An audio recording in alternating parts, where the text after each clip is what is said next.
বলি, আমাদের এই যে বাংলাদেশের নায়ক, আমাদের এই যে সাকিব খানরা তো সবাই চেনেন। এই যে তুফান ছবি নিয়ে অনেক কথা বলতেছে। এই যে বিশেষ করে এই যে প্রতিটা হলে আপনার বাংলাদেশি হলে প্রতিটা হলের সামনে যে লোকজন জিজ্ঞেস করতেছে ছবিটা কিরাম হইলো, তা প্রতিটা বিশেষ করে মেয়ে লোকই বেশি উত্তর দিচ্ছে। তো বিটি মানুষই উত্তর দিচ্ছে কি শুনবেন, যে আসলে সাকিব খানরা তো পছন্দ না, কি জন্যই পছন্দ না, ও যার সাথেই ছবি করে ও তার সাথেই বলে বিয়ে শাদী করে। তা আসলে এইসব মন্তব্য নিয়ে করে যে ও দেখতে মন চায় না, অথচ ওই বিটি বলে হলের তাই ছবি থেকে বেরোলি।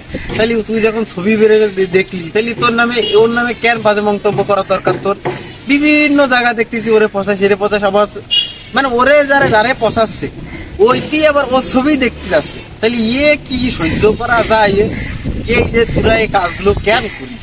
খামোকায় এই যে ট্রলের শিকার হচ্ছে, এইসব করে কি লাভ আছে? সে তো আমাদের বাংলাদেশেরই নায়ক, সে আমাদের বাংলাদেশের সুপারস্টার, সে বিভিন্ন জায়গা ছবি টবি করতেছে, করতে দে, ওর মতো থাকুক। তো যদি ভালো লাগে তুই দেখ, না আনলেই দেখার দরকার নেই। সহজ হিসেবে যারা যেটা করতে দেখুক, এ করতেছে করুক, যে যা করুক, তাহলে একটু উৎসাহ দিবি কিংবা ভাববা দিবি, যদি লাভানো দরকার একবার লাভাই দিবি, সহজ হিসেবে। তা না তোরা তা না করে ইয়ে করিস সে করিস, এসব বাদ দে ভাই।